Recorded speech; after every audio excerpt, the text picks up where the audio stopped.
Hey, Liv. You guys obviously kind of have a schedule change that kind of came up somewhat last minute. What have the conversations been so far just about DePaul and what sorts of problems that they pose, especially with the freshman Morrow inside? We've been told, that they average, I believe, the most points right now in women's college basketball. So we know that their game is mostly transition. They like to move the ball up and down the floor. So that's definitely going to be something that we have to prepare for. Your defense has been pretty good this year, but obviously with them being such a high-powered offensive team, what sorts of things defensively are going to be important for you guys tomorrow? Definitely just getting back on defense. Also staying out of foul trouble too, considering, our bench isn't super deep right now.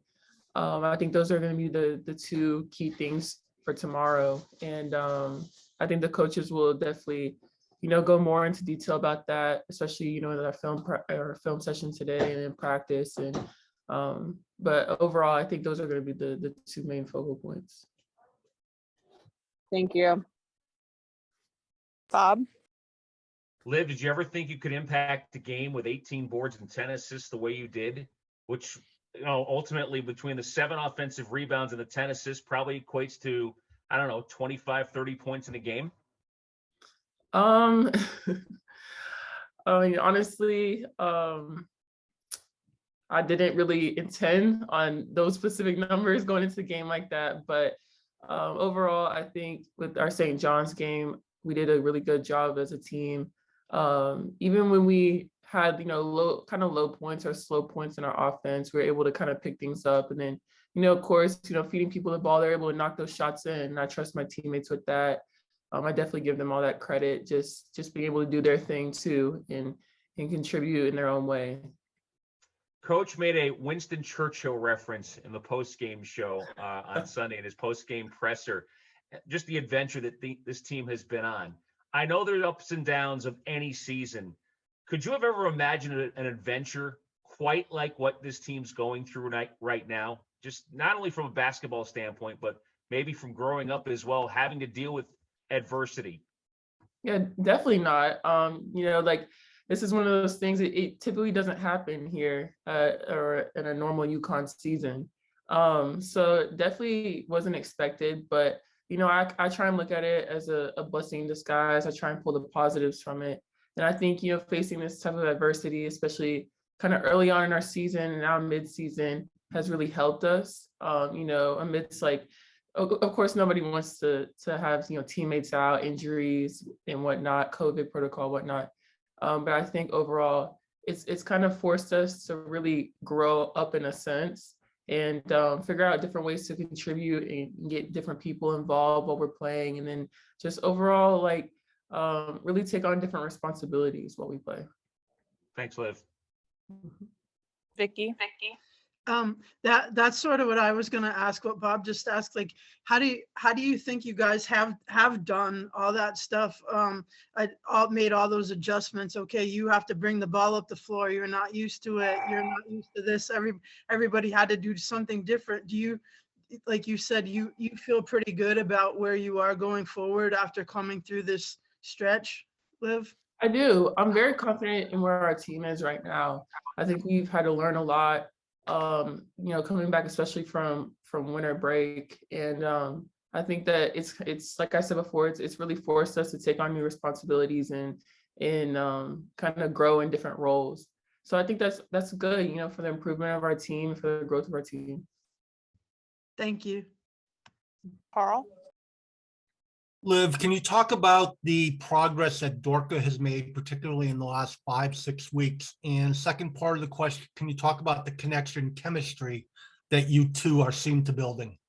Yeah, she's definitely made huge, things in her growth. And I think, she's been more aggressive, especially coming out into the games on the offensive end, defensive end. She's always involved in a play. She's always making plays happen.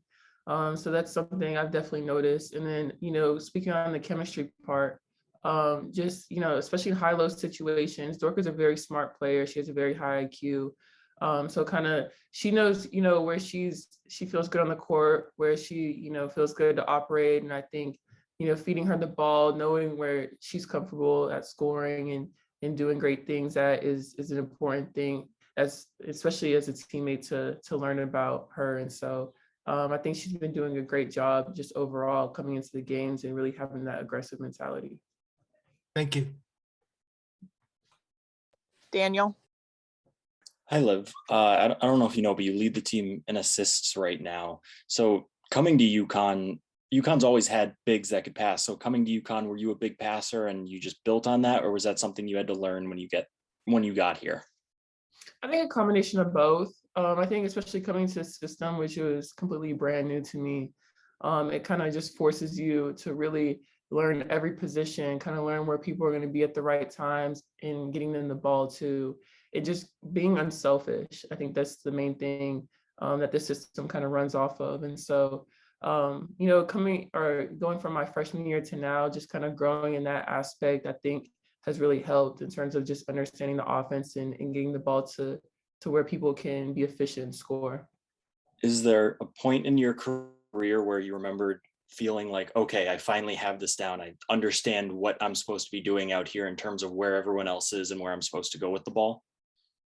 I would say I felt that probably towards the end of my sophomore year, definitely junior year. I could say I really felt that, especially last year, just in terms of understanding, you know, where people are supposed to be in the offense, and then also playing off of that too.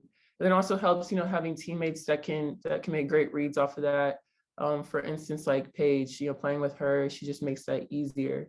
I remember last year too, just kind of where she's going to be, kind of playing off of, you know, her teammates and, you know, other people. And so she definitely made that easier. That's one I can think of, you know, for an example. Thank you. Roger? What do you like about the way you guys are playing defensively right now? And how do you shut down a team like DePaul that is leading the nation in scoring? Yeah, I can really say I like how we're playing very aggressive and starting out the games very aggressive, and kind of sticking in that mentality. I think we kind of realize, you know, our offense plays off of how well we do on defense and not the other way around. I think that's something that we've also had to learn this season. And so just realizing that we need to be locked in, we need to be aggressive, we need to make plays on defense, not only will help us, but also help our offense in the long run. How concerned are you about going up and down the court with limited numbers with a team that loves to push the ball in transition? I'm not concerned. I think we've been prepared this entire season in terms of, you know, going up and down in that sense. And, you know, regardless if we have 5 players or, you know, a full 10, 12, 13 players, it doesn't really matter. You know, I think going out there, we just really focused on locking in and doing what we can instead of just, you know, worrying about, you know, are people going to be tired? People are going to be this and that. So.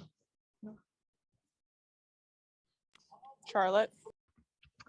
Hey, Liv. UConn, I mean, you've been at UConn a while and you've had these non-conference games in January and February for a long time. I guess, what is the pros and cons of that for you guys as players?